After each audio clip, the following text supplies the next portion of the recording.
Coming to you live from Studio 6 in Seattle, keeping you up to date on technology while enjoying a little whiskey on the side.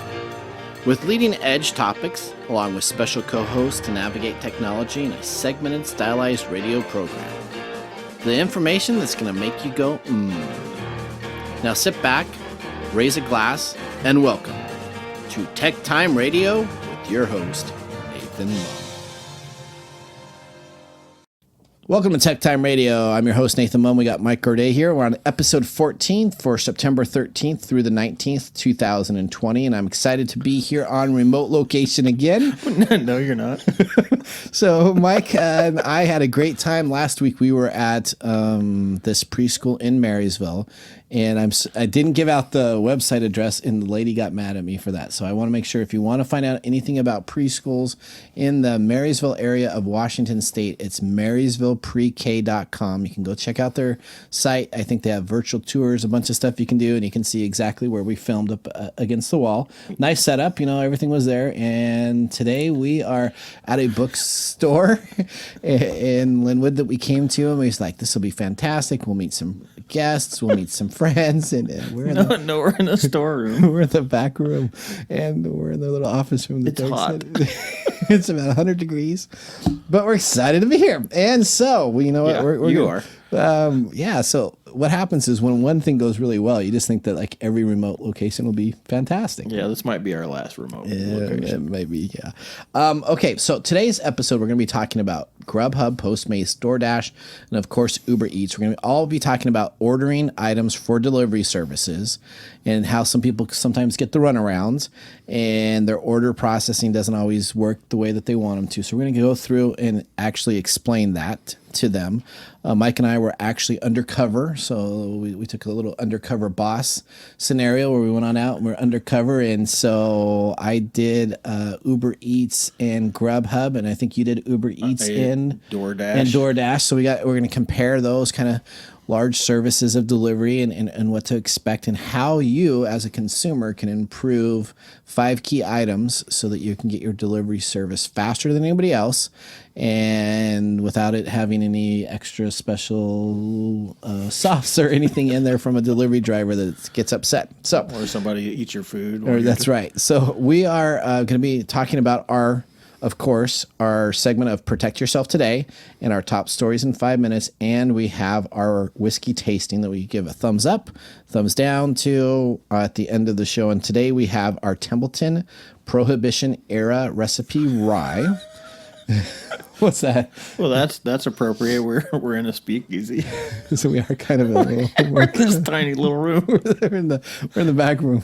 We're actually making the whiskey as we're selling it out of here, and many other stuff. Yeah. So it's a 1920 Iowa-based product. It's 80 proof. The price is about $35 a bottle, $35 to $40, and we are not saying if we like it until the end of the show. So we haven't even tasted it yet, but we're acting all kind of weird. We are kind of acting weird. That's because it's so hot here. Yeah, it's really hot. It's like I think they're one of these breaks. I think it's smaller than the studio. It absolutely is hotter than the studio, and so I'm gonna have to ask them for a fan or something if we don't have anything. Maybe one of these breaks. Okay, yeah, so that'll be fun. All right, so we're gonna go to loaded questions on the go here. Okay, so here's what we got. What would be a funny thing to see a dog doing? What would be a funny thing? Wow. What would be a funny thing to see a dog doing? I feel like I'm just going to say something boring like driving a car, but driving a car. Yeah, but I don't pay much attention to dogs. So people have pets all over everywhere now. So you see pictures, they dress them up. Yeah, I don't like dress up. I don't like people carrying them around in their They're their purse dogs. Yeah, purse dogs. I don't like purse dogs. All right, so you know what? My funniest thing I would see a dog doing is actually picking up their crap after that would be awesome, especially in my yard. So that'd be everybody on the street. Everybody on my street has this little don't doo-doo in our yard. Yeah, except for my yard. So you get all the doo-doos? So, yeah. Oh, great. I caught somebody the other day, and she walked out without even. She just didn't look at me. She didn't look at you? No, no. You were just pretend to be there? I was coming back from my walk, and she was hanging out in my yard, and I was like, what? And she just walked away. Like, hey, you need to pick up your present. She just she didn't even have a bag to pick it up. No, she didn't even look at me. But that's some funny human behavior stuff right there. All right, well, Mike, it's time for us. We're going to take a commercial break so we can have some whiskey, and then we get need to some ice cubes. It's a fan or something to get going. So we all appreciate you guys for joining us. Again, we had an action-packed show. We are going to be right back after this commercial break. I'm your host, Nathan Mumm. This is Mike Gorday. Until we melt away, we will see you right after this break. Right now, kids are learning in their kitchens and dining rooms and bedrooms. Families are redefining the word school. It's pretty inspiring. It's why at Xfinity, we're committed to helping kids keep learning. It's why we're working 24/7 to keep our network fast, reliable, and secure. We're providing affordable internet access to low-income families through our Internet Essentials program. And this is pretty cool. Just say education until your X1 voice remote to get free K through 12 educational content. It's that easy. And you can learn more at xfinity.com/prepare. Welcome back to TechTime Radio. I'm your host, Nathan Mumm. And we got Mike Gorday, and we do have a fan on. Yeah, I bet you can hear it. So maybe in the background. It's like a hurricane fan. So if you can hear it in the background, there's going to be a lot of post-editing that needs to be going on. Yeah, it's a good thing I don't have any hair. But you know what? At least it's only about 98 degrees here instead of 112 that we were having before. So we haven't even tasted our whiskey because we were busy getting that taken care of. But we are ready to start off with our top stories in 5 minutes. What's happening in technology? Nathan's top stories in the first 5 minutes. All right, Mike, here we go. Top stories. Story number 1. You know what? It has got to have Facebook in it, right? So here we go. Oh, yeah. Facebook. Are we gonna taste our stuff first? No, we're just going to wait till next commercial break. Okay. Because I'm worried that if we drink it too quickly, that we may be in trouble. Well, because this is kind of the theme for the day. You got a back room that's in trouble. There's the whole episode's in trouble. It's just going. We got Facebook in there. They're always in trouble. Yeah, Facebook. Here we go. Facebook's forwarding limit can now limit chain spam. So Facebook is trying to do the right thing and limit spam on its network. Is kind of like saying that I'm going to use this masking tape to seal a hole in a nearby dam, but every little bit helps, right? Every little bit. All right. For those of you still using the social network, and I even wonder why sometimes, if it's the right move, given that Facebook's prominence is inching closer and closer to the November electoral hellscape. Facebook is now borrowing a page from maybe we should give them a fan. WhatsApp and limiting how content can be forwarded across messengers. As Facebook announced a few days ago, a social behemoth now will only allow you to forward a message up to 5 people or a group at a time. Let's unpack this a little bit, though, okay? So they're only allowing you after you forward something 5 times that says you've been blocked. A little Facebook message comes on up, a little window says you can't. Okay, I don't use Facebook, but is that different than before? You used to be able to. You could send stuff anywhere. On my wall. So, well, no, it's messaging that's like that direct communication, like texting, it's IM right? Stuff. So now, this is great if it actually worked into a realistic area, because if you cut and paste the message and open up everybody in Messenger instead of just deciding to forward it, I can still send 500 of these things. Oh, you already found the workaround. Yeah, so there's already so we implemented this thing on Facebook to make it more difficult for me to send to like 15 people, hey, this is what I have for sale, or here's what I got. But if I cut and paste it, I can still send it to everybody else. So they really didn't do anything, but we're really excited about it. Not with you around.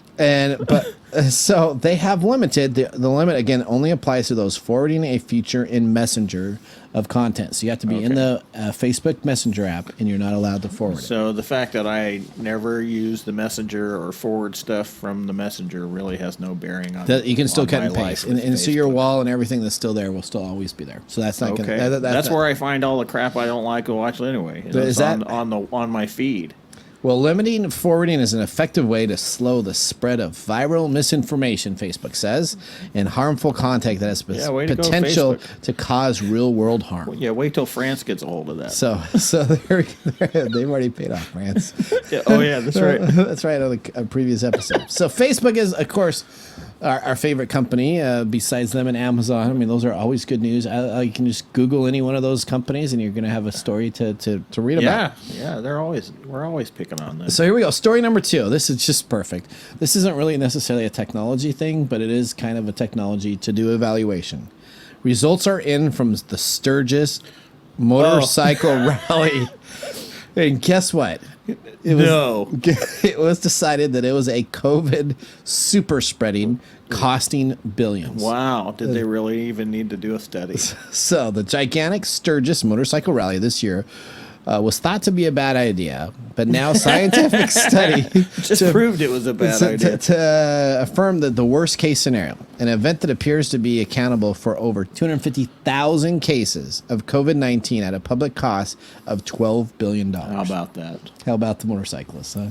But I guarantee I'm not going to pick on a single one of them, otherwise they'll pull me over and beat the crap out of me. Well, I know some bikers who avoided Sturgis for that reason. Did they? Well, yeah. So that's great. I mean, that's a huge gathering. So COVID-19 went to Sturgis. Mitigation efforts of the Sturgis rallies were largely left to that of personal responsibility of the attendees. Mm-hmm. So you didn't have to necessarily do anything. You could do it as your own personal responsibility. Social distancing and mask wearing were quite rare. You didn't see that. And what's interesting is that after 2 weeks after the rally, South Dakota has the highest positive rate at 20.9% in the country. Yeah, we just can't get a clue. So story number 2. This is how human behavior gets us. So that was all the rebels there that were going to say that the COVID-19 didn't matter. Yeah, or they just, a lot of people are liking it to the flu. We still are getting a lot of misinformation and trying to figure out what's going on, but it's still a disease. It still spreads, and unless you take precautions, you're going to expose yourself. So, like we do here at TechTime Radio, we now have plexiglass. Yeah. So we look at each other through plexiglass. Yeah. Right. That helps out a lot, especially in the speakeasy. In the back with the heat. With the heat. Well, the heat kills it, right? We're fine. That's right. All right. So also a reminder for everybody for COVID-19, go get your flu shot. I just had my flu shot taken 2 days ago. So flu time's around the corner. It doesn't help with COVID, though. Well, it doesn't help with COVID, but it helps you so that you can't get COVID and the flu at the same time. That probably isn't if you look at the statistics. Yeah, that probably would suck. That'd be a really sucky week. If you can make it through that. It seems to be that there's a low survivability if you have both the flu and COVID. So don't have that happen. So, all right, story number 3. Asteroid's going to hit us any day now. So. Well, something's going to go. We got fires coming up. I mean, it's just crazy. Earthquakes. No earthquake. All right, the Xbox Series S price just gave Microsoft a big win over PS5 in the Switch, the Xbox Series S. They have a Series S and a Series X. They remind me of like Tesla. You just come up with these series. They're just letters? Yeah, they're just letters. So the Series S is the most accessible next generation console. The existence of Xbox S is no longer a surprise. We've known for some time that Microsoft was working on an all-digital, more affordable alternative to his Xbox Series X console. So you don't put CDs in this anymore. It is all digital. A part of me hates to see that go. All right, so what do you think the new price of the new Xbox Series S for this holiday season? So this, I'm sure, is going to probably be one of our picks of the year for Christmas gifts. I'm going to guess. What do you think? I guess we're looking around $300 or $400. Yep, $299. $299 for the all-digital version, so $300 isn't cheap, but it's certainly no out-of-pocket expense for most people. Sony hasn't revealed the PS5 price, and we're not expecting it to be anytime soon or anytime near this low, so we expect it to probably be in the $500-600 range. Yeah, $599 would work perfectly for the 5, right? You have we need a special 2020 discount. That's 2020 discount. The 2020 discount is all these devices. You bring them home, they're going to start blowing up and catching fire or something like that, right? Yeah, all right. They either have AI that. Story 4. Oh, that was our buzzer, but hang on. Story 4. Facebook moves to limit election chaos. I got another Facebook story. All right, so we're going to go over just a couple seconds here. Facebook moves to limit election chaos in November. The social network said it would block new political ads in late October, among other measures, to reduce misinformation and interference. The week before the election. The week before. So. Yes. Facebook last week moved to clamp down on any any confusion about its November election on its services, rolling out a sweeping set of changes to try to limit voter misinformation and prevent interference from President Donald Trump or other politicians. Yeah. And an acknowledgement from Mark Zuckerberg, Facebook's chief executive. You ever watch that Facebook show, the movie? The movie, yeah, I watched the movie. I bet you that's Zuckerberg all to the tilt.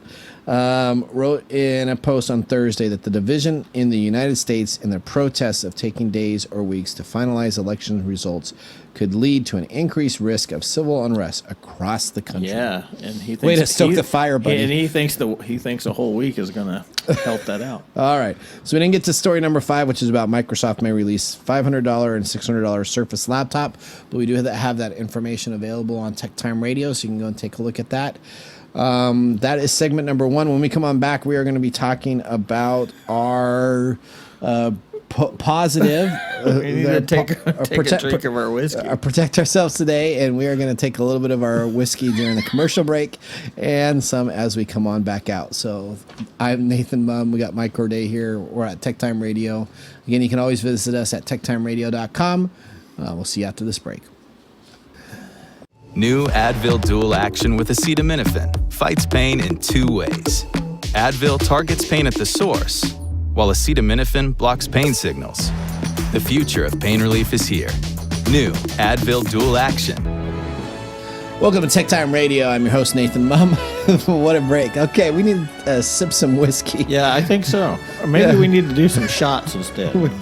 I had to get up. My nose is running from all this book smells. Okay, all right. Let's take a sip here.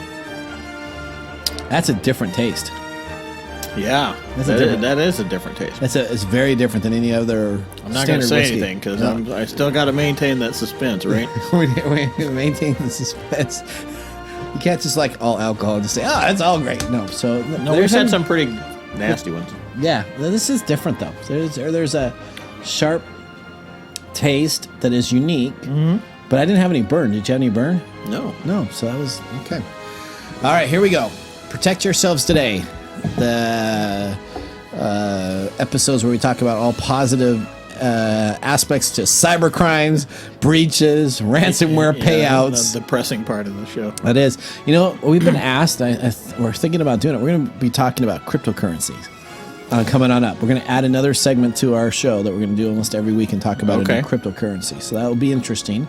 I'll make sure to warn everybody, do not take any financial advice from me on cryptocurrency because I have made a lot of money and I've lost a lot of money. So are you into cryptocurrency? I am. And so if you go to our TechTime Radio, across the website, techtimeradio.com, there's a cryptocurrency ticker. So we're going to add that part to our show, talk about cryptocurrency, not on what you should buy or sell, but just what the cryptocurrency is and what it does. So each of the people know the different versions of cryptocurrency.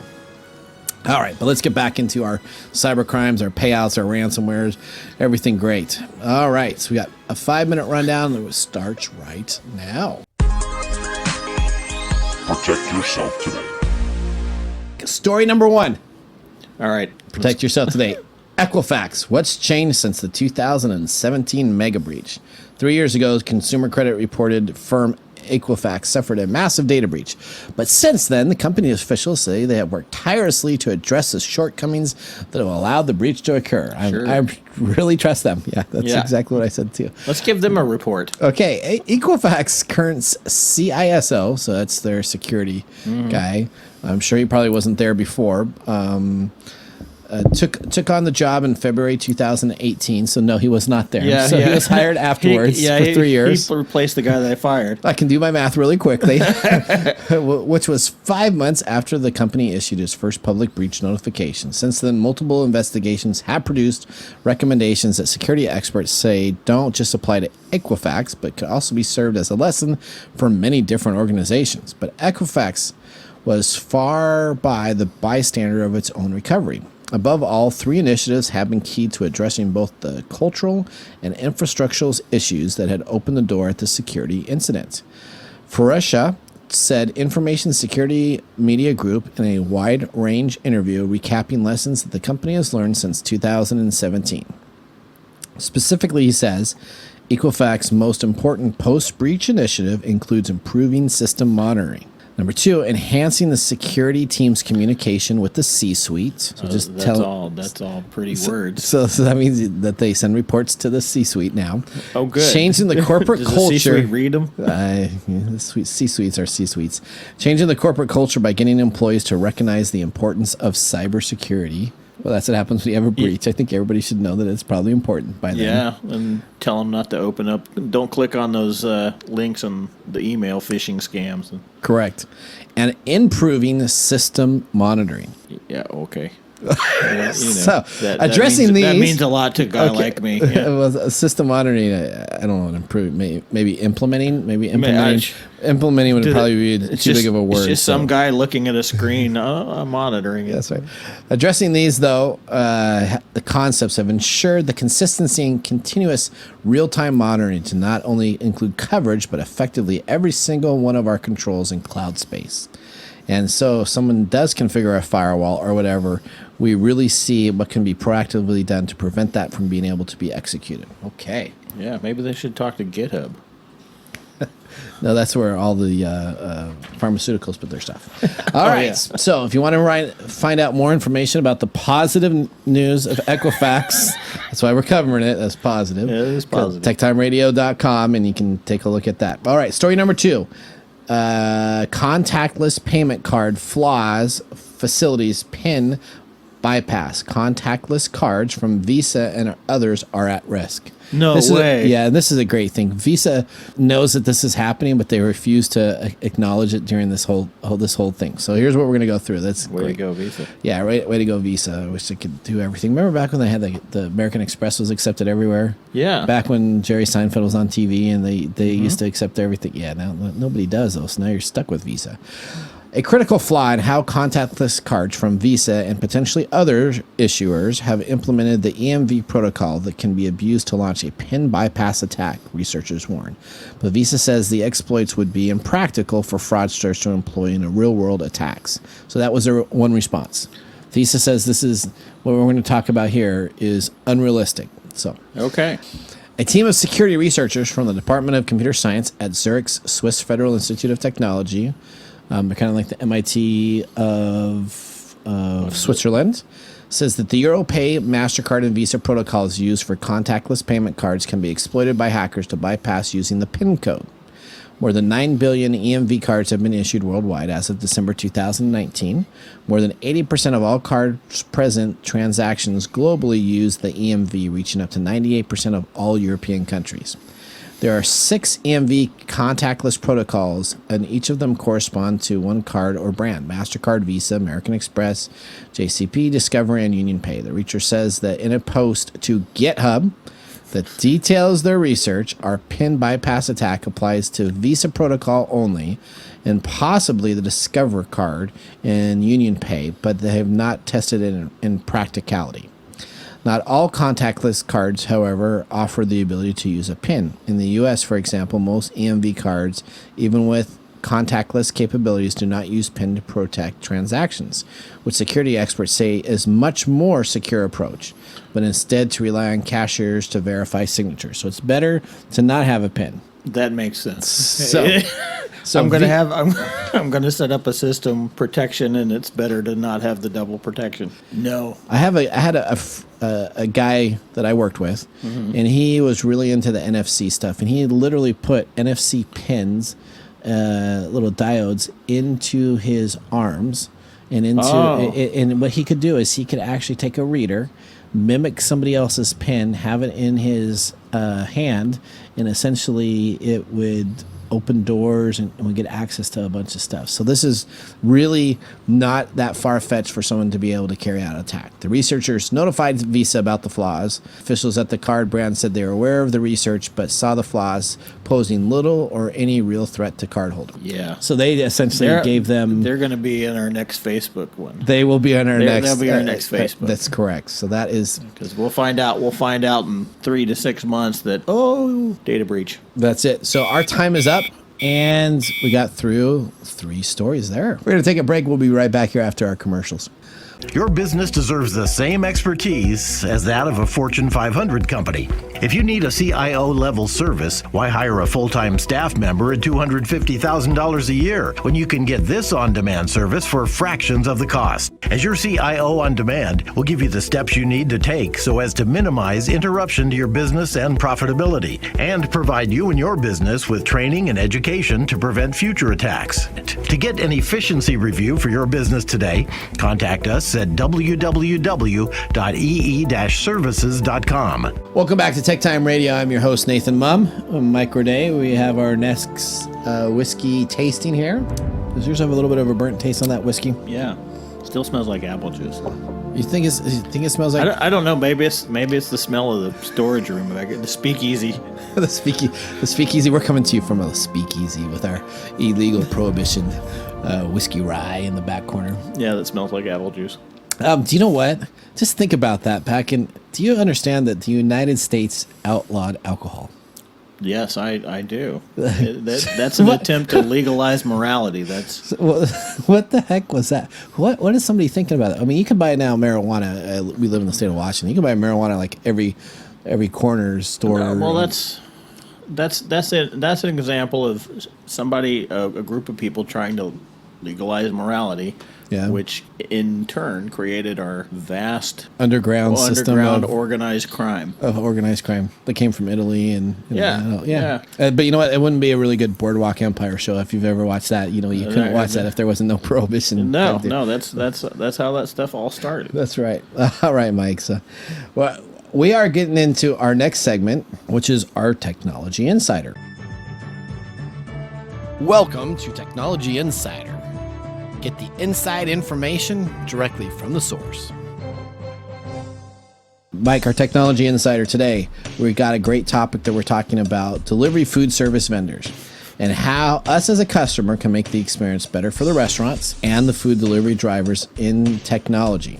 Yep. We will be exploring this because we actually got to do this ourselves. We decided that we were going to understand the delivery driver system, and we applied, and we got to be delivery drivers just for this segment. So we're going to tell you guys some key segment things. So first off, let's talk about, Mike, the weirdest thing that happened to you as you've been delivering. What is the weirdest thing? I think the weirdest thing is the things that people are dressed in or not dressed in when they answer the door. When they answer the door, you get some crazy. Yeah, you get sometimes people have like almost no clothes on, and you're like, or no clothes on, or crazy outfits.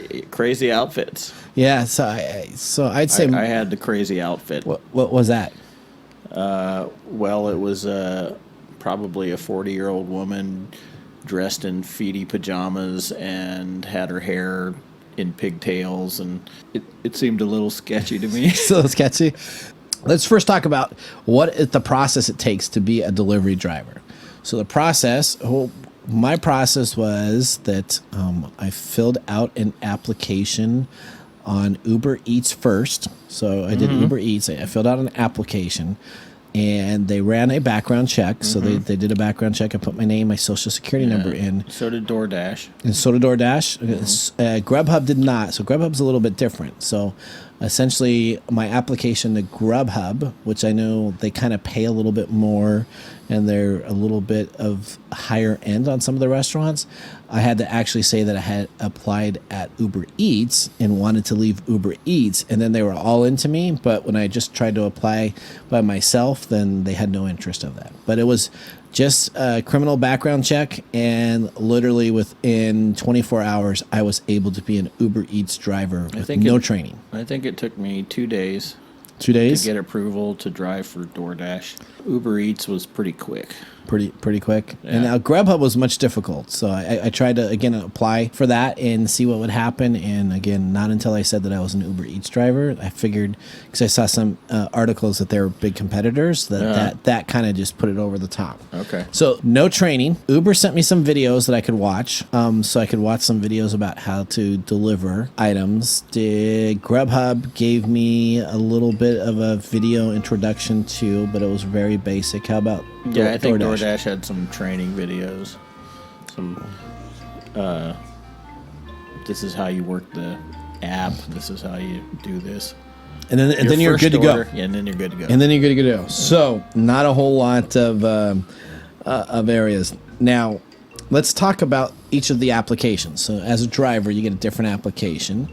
So there's the UberEats app. Let's talk about your DoorDash app. How do you become a driver? Let's say you wanted to be a driver in the evening. What do you do to go on in with DoorDash? You talking about applying or actually doing it? Using the app. So after you got accepted. Well, you can do it one of two ways. You can schedule some time. Okay. Or you can just turn it on when you're ready to go. What's the difference between scheduling and turning on? I don't know that there's a huge difference. I have this feeling that maybe if you schedule your time, you get some sort of bonus, but I don't know. Okay, so GrubHub has a scheduling app, and you have to schedule on their app to be a GrubHub driver. Otherwise, you can't just go on. You can't just go on. So you have to be, if you want to, and the area is really busy, they'll send you out some alerts that says that you can pick up secondary routes, which means that you'll get all the handoffs or all the leftovers that nobody wants from GrubHub, but it is all based on scheduling. Yeah. And then there's UberEats, where essentially you click a little icon. Turn it on. Yeah, and you don't schedule anything with Uber. You don't schedule anything with Uber, and when it's on, all of a sudden it starts going and it starts saying. Which I still don't understand that argument in California about whether you're an employee or not. So I don't get it either. So it's very unique, because if you're on UberEats, you don't have a schedule. But I guess if you're looking at like GrubHub and the other ones do have scheduling, maybe they're just trying to say, Uber, we want you to be more like those other. But again, okay, so we have that now. Let's talk about how you accept an order. So the app comes on up. UberEats has changed their app recently. So UberEats now comes on up, and it will say, here's the price for your delivery, including tip. So it puts the tip in there, and it's a potential tip. So they don't guarantee that the tip's going to be there. So what happens is somebody could have put a tip in, or could have tipped previously, so that they think that that's what the person's going to tip. You go and you deliver the item, and then after you're done with your delivery. What's that? It's futures. So it's futures. So it's, if you do a good job, we think you can make X amount of money. So that is an Uber. And Uber shows you where you need to pick up the location. Isn't one of the problems that since COVID has shut down a lot of things, and pickups have been going on in Uber and DoorDash, that the tipping has fallen?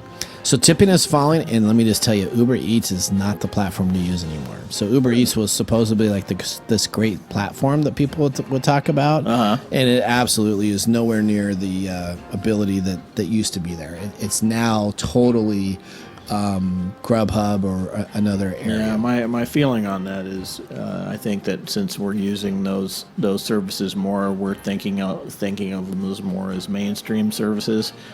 And so people are just not tipping as much or as well. So on GrubHub, on GrubHub, it's very different than Uber. So it comes on up and it shows you the location of where pickup is. UberEats always does this estimate. So when you get UberEats, it says we estimate your delivery is 30 minutes, 15 minutes. It'll just give you an estimate. And sometimes it's much quicker, and sometimes it's much longer. Yeah, DoorDash, I think, is very similar to that one. So GrubHub just comes on up, and they literally tell you the restaurant you're picking it up. It tells you the person and the location you're delivering it to, the address. So they don't hide any of that. And then it includes your tip that the person's given.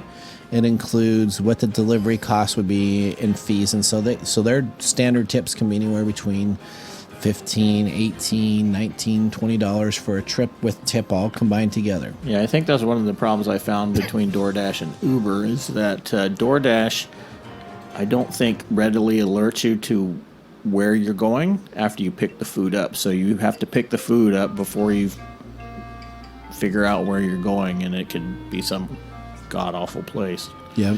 Where I think UberEats, you're able to see where you're going before you accept the food order. It does. It'll show you a little bit of a pickup place with an icon, and then it's got like a little house icon of where the person is. Yeah. It doesn't show you the address or the name of the person. It gives you an idea but it gives of you the an distance. So DoorDash, I if I remember correctly, DoorDash doesn't do that. So you have to accept the order before you can find out how screwed you are. And so let me just tell you, GrubHub, again, of all the places that I would say has this kind of dialed in, they show you, so you can just see if that's on your way or if that needs to be, and you can choose to pass it up or not. Yeah. But when you pass stuff up, so here's the difference between Uber and GrubHub specifically. Uber, you can pass up a gazillion things. I don't think it hurts you at all. I don't think it makes any difference. You're still getting every 4 or 5 minutes somebody coming on in. Really low rates at $3 a delivery. Sometimes a $3 delivery could be for a 30-minute delivery. So if you look at that and you had 2 of those, you're going to make $6 using your car, using your effort. Yeah, to that's deliver. that's not good. You shouldn't be making you're not making a minimum wage. Yeah, minimum. Maybe that's why everybody's yelling about the thing. Whereas GrubHub, you're making nearly about $15 to $17 a delivery, Yeah. so it's worth it. Yeah, I know. DoorDash did something different too, but go ahead. All right. I forgot what it was. Wasn't that important? I guess. All right, so some key things to think about when you're getting a delivery, right? And this includes for Postmates. This includes for Script out there, which also delivers like vegetables and different items. Some aspects that are really, really important for delivery people, and I experienced this while I was testing out for the show. Clear directions. So first thing is, some of these apps have the Locate Me Now or I'm Here app. That does no good for you if you're down at a swing set down in the community park of your apartment complex. Right. And you say deliver food here, or this is my location, I'm using my location to deliver food.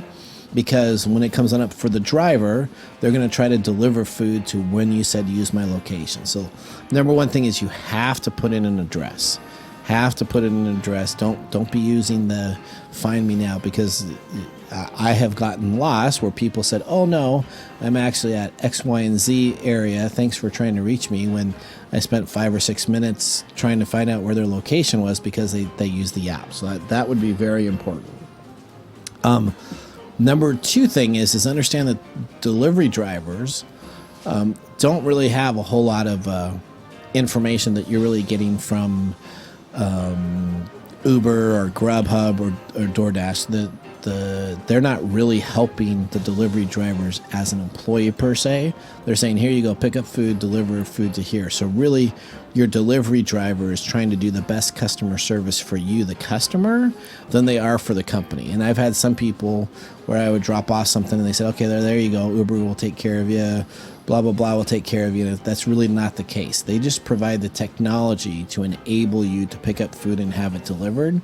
They're not providing any special training or any special services on the back end. They have a couple ask questions. Is your stuff secure? Are you wearing a mask? Have you sanitized your car? And all you do is you click yes, yes, yes, yes, yes on those things to essentially deliver. But actually having different compartments and different areas, that's all based upon the driver and what the driver's mood is and how the driver is really working from. Number 2, make sure that you tip at the front of the order. So if you're going to tip somebody for the delivery service, which is why most of these delivery drivers work, to be honest. Oh yeah, the tips are tip. Yeah, that the tips. Yeah, do the tip. Do the tip, because if you're not tipping, then these people are absolutely not making minimum wage, and it should be kind of an additional service that you're looking forward to having. So hopefully you're tipping well. If you go and you pick up something at a restaurant, that's a different process than delivery, right? So that's that's what I think's happened. One of the things that have shifted because of COVID, I think, is because we've gotten used to this service so much that people are stopping tipping. Because I know tips used to be really good for UberEats, DoorDash, not so much, but I don't know about GrubHub. Again, they always put the tip up in front, so they ask for the tip up front, which I think is a good way. If you have crappy service, then you can always call the company and ask to have the tip removed. So you have normally an hour window of being able to ask for the tip removed. And that's GrubHub? That's GrubHub and UberEats too. So if you put the tip in there, you have, if you had a horrible service, you can always pull back the tip. Now there's this whole game of people where they pretend to give big tips and then they pull them back. And if you're that type of person, well, then you're just a bad person in general. But ideally, figure out what you're planning to tip the person with good to high-end service. And then if you have something that doesn't work there, then I would remove the tip, because the driver sees the tip. They're going to be more out to get your delivery first and to have it taken care of. When you order on Uber Eats, specifically, there's this thing that says no rush. When you do a no rush delivery, you save normally $1 or $2 for your delivery. But what that means is they're actually adding that order on top of another order. So somebody's picking up 2 orders. And the chances of you on a no rush order getting your food, unless you're ordering a sandwich, which can be cold, you're going to be looking at anywhere between 30 minutes to an hour of your food sitting there in somebody's car before you get the delivery. So be careful. Saving $1 or $2 on no rush service is going to take forever. Make sure you include information and description of your house. So there's plenty of places to put notes here. Put the color of your house. If you're in a complex where every house is brown, and you have and you have white trim windows, well then have a brown house with white trim windows, but don't leave it blank. You can add in notes and comments. Say the color of your house. If there's a distinguishing mark at the front of your house, you have a certain mailbox that looks like a pig, or we have a flagpole outside, something that distinguishes your property from everybody else. Put that in the notes for the delivery drivers. Yeah, that's helpful, because at night you can't even see the numbers. Yeah, so we'll go on that. So that's during the day too. We'll go to the night next. That's perfect. Make sure that you include your house numbers, and make sure that you turn your lights. Yeah, make sure you have house numbers, and 2, turn on the lights for your house. If you're expecting a delivery, turn on your lights. It's like Halloween, man. Yeah. Otherwise, you know what? Your GPS, the best of shape, no matter what, is always a little bit off. And so there's an easy chance for you to deliver to the wrong house. Yeah, especially in cul-de-sacs. I found out if I was delivering it to a cul-de-sac, my GPS got lost almost every time, and I was like literally circling the cul-de-sac like a shark until the person came out to get me. Same thing with apartments. So if you're in an apartment complex that has A through Z as apartments, and each one of those has, again, 7 or 8 different apartment deals, you know what? There's a couple things you can do. One, make sure you make it very clear, I'm in house A, you come on and you take a left at the main junction. Or B, if you want to get your food nice and hot so you don't have to cause an issue, tell them to meet you at like the standard registration house or the pool house or the clubhouse, and then just have them drop off the food there so you can get it and make sure that the delivery takes care of. Because going through stairs and running up and down different stair areas in the middle of the night with no lights on and not having numbers is and sometimes the ridiculous. GPS just takes you to the office. It doesn't take you to where the building is. Correct. So depending on, again, make sure you put in your address. Always great if there's a central office location that says, hey, just meet me here and I'll be there. And you can always, in all these apps, follow and stalk the driver so you can know when the driver's going to be there and have them so that you and pay attention. One of the funny things about the marijuana guys is I was delivering one and I couldn't find the place. And I was looking and looking. I tried calling them, and nobody answered the phone. I finally found them, and they forgot they ordered it. They were so high. I'm like, oh, I forgot we ordered it, man. Yeah, it's like, sweet. Okay. Please don't forget the tip. Yeah, don't forget the tip. All right. Also, make sure you have your clothes on. So we talked about that a little bit. I don't know, unless you are a bombshell of a looking person or the best workout guy in the world. Yeah, I don't put your clothes on. Yeah, put your clothes on. No matter how cute you think you look, it's not really great for a delivery driver to see that. There's no benefit for anybody seeing somebody in torn down clothes. I understand that you may be home enjoying life and in a luxury of just being able to wear your pajamas all day long, but none of us really I don't know. Yeah. are excited to see you in your pajamas with your hair just knotted up trying to deliver most food. of it is just leave it on the doorstep anyway. So. Correct.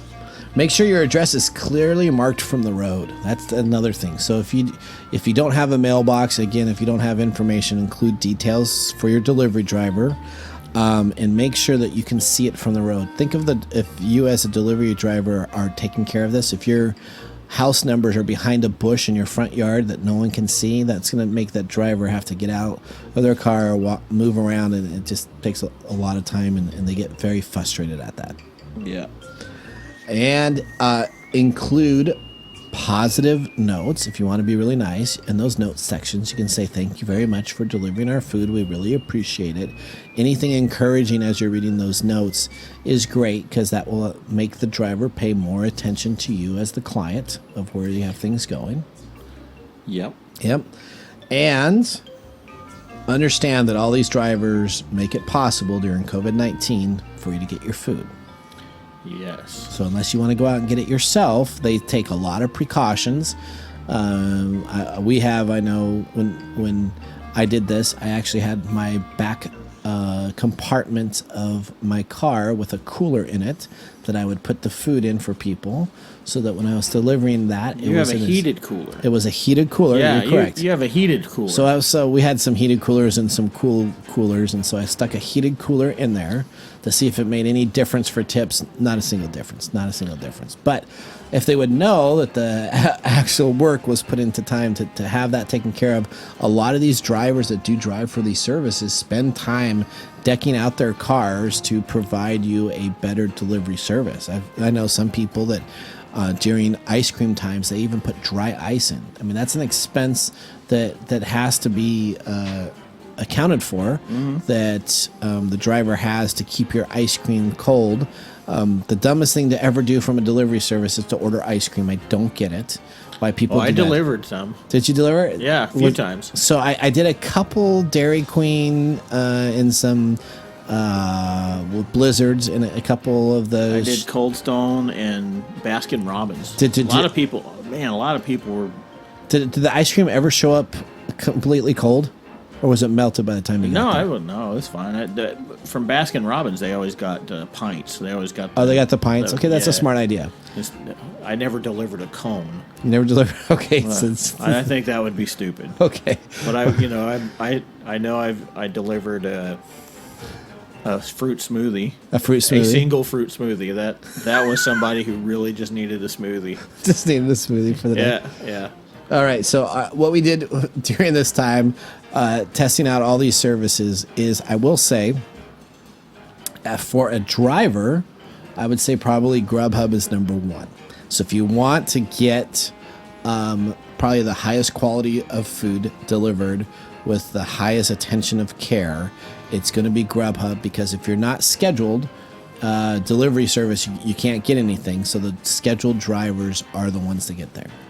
Okay. Second, I would say pulls ahead of so GrubHub beats everybody. If you want your food to be taken care of and a driver to be polite and take care of your food, I would just go to GrubHub and order your food. Yeah, we don't know about Postmates. But I don't know about Postmates. There's another one. There's a couple other ones too. And out of your experience between Uber and DoorDash, what would you say? I like the Uber a little better. Okay. But I don't know how to compare it to GrubHub, but I know the app was a lot easier to use for Uber. At the end of the day, though, neither one of them really floated my boat. Neither of them floated your boat. And you know what? I have better time to spend than delivering for. We broke it down to I was about $15.50 an hour. Is what I came to for my time. Plus, I had to pay for gas. For for all of the overall combined delivery services, it was about the same. Uber was still at about that $15 price point too per hour. Yeah. But that's including a lot of hustle, a lot of driving, and so it's a really tough business people that are doing this, I wish them all the best, but it's a very tough business. I'm thinking right now it's due to the COVID-19. Yeah, I think that's really changed the landscape on there a lot, because I know back before all this started, it was easier to get between $20 and $30 an hour with UberEats. Maybe $20 an hour with DoorDash. I don't know about GrubHub, but things have certainly shifted since this stuff happened. And remember, all these places are taking anywhere between 15% to 30% from the restaurant also. So it is not an easy service to do, but it does provide you the ability of having a lot of food that you may like that you can't go into a restaurant if it's closed down and they have no seating available. Mm-hmm. This has been a great time today. Are you just saying that? in the bookstore. This has been great. I'm excited afterwards. We get to go on out and we get to do some socialized networking stuff with masks on. So that's going to be so much great time to talk to some of our fans with masks and wave to them 5 feet away as we do our... we're going to go out smelling some whiskey. That's absolutely correct. I was thinking we're along the lines of sweat. Sweat and whiskey. They'll be like, what are you guys doing in the backs? So we're really thankful for the small bookstore in Linwood. So we want everybody to go to smallbookstore.com and order up your books and make sure you don't get stuck in the back corner of the office. In the speakeasy. We're going to take a commercial break, and we're going to come on back here for our final segment of the day, where we have our whiskey pickings and our big reveal at Pick of the Day. New Advil Dual Action with acetaminophen fights pain in 2 ways. Advil targets pain at the source, while acetaminophen blocks pain signals. The future of pain relief is here. New Advil Dual Action. Welcome back to TechTime Radio. I'm Nathan Mumm, and we have sleeping Mike Gorday here. Mike, wake up. Right. Oh, just because it's hot. I can't. I'm not going to be able to raise my hands as I walk out of here. My armpits are just going to be. I'm going to be going, hey people, how you doing? Like little. I don't hands. even know if we're going to be able to get out of here. It's so crammed in. We're going to. We're going to need butter. We really appreciate our sponsors for this. This is great, and we are learning so much when you do a podcast and a radio program. You don't know. Yeah. There is no books. I've read 3 books about how to do this. They all said, remote sites can be a great time, and we did last week's episode great. Everything was easy. I'm thinking 50-50. I think it's 50-50. It's kind of like getting an Uber tip, I guess. You never know. I don't know. All right, so now we're going to our pick of the day. And now our pick of the day for our whiskey tastings. Let's see what bubble to the top. All right, welcome back from our pick of the day. Mike, this is the time where we reveal we have our nice Templeton Prohibition Rye recipe, small batch, again 40% alcohol by volume, which means it's 80 proof. I don't know why we had to come up with our own proofing system versus what everybody else does on the volume, but of course we did that with inches instead of centimeters, and so we just like our own stuff. Yep. What is your pick of the day? Is it a thumbs up or a thumbs down? I'm going to say, reluctantly, it's a thumbs up. Oh, it's a thumbs up. Yeah. That's a surprise. I did like the flavor. It does have a little bit of a burn after a while. Initially, it didn't burn at all, but after taking a few sips, it does have a lingering burn. All right. And I'm going to have to go with a thumbs down. I did not like it. The burn is a lingering burn. I don't get the apple smell. I don't know. You're getting an apple smell from it, and I don't smell anything apple. It might be the book dust. It might be the librarians have a couple of apples on the side. You know what happens when you give Snow White an apple, don't you? No, what? Well, it puts you to sleep. Oh. So, all right. that is it for episode 14. This has been a great time. I do not think we will be on remote site on episode 15. I am sure we will be back in studio. We got some great news that we have coming up about our program. We are looking to possibly go to a live radio format, a live radio program that would be online so that people could listen to it and stream the event. So you'd see us in action with no cuts. It's going to be crazy to do. That's going to be bad. So no post editing. So it's going to be live. Because today is going to be a really fun post editing day. It's going to be. It's a long episode, and there's a lot of things that we want our sponsors to like us, and so we are going to have to edit out a lot of the stuff that. There's going to be a massive gag reel. That's right. So thank you very much. I am Nathan Mumm. Again, we're TechTime Radio. We got Mike Gorday here. You can always find out more craziness about us visiting us at techtimeradio.com. You can visit our Twitter feed and see lots of postings that are not being blocked by Facebook. You can also go to our Facebook page, and who knows if we can put anything up on there without Facebook blocking us. Well, we can only forward it to 5 people. So. That's right. And then you can always go and even visit us on LinkedIn. We have our own LinkedIn page. So we are getting out there, and hopefully you guys are enjoying this. If so, please subscribe, please download, please watch iPod episode 72 times so that our rankings can go on up. And drink whiskey. And drink whiskey. So we appreciate very much your guys' time. Have a great day. Bye-bye. Thank you for joining us for TechTime Radio today. I'm your host, Nathan Mumm. Hopefully you enjoyed talking technology, and of course, having a little whiskey on the side. Remember as we leave, Mumm's the word. Thank you for listening. If you like the show and want to learn more, please check us out at techtimeradio.com or on YouTube or your favorite podcast service. Just look for TechTime Radio with Nathan Mumm.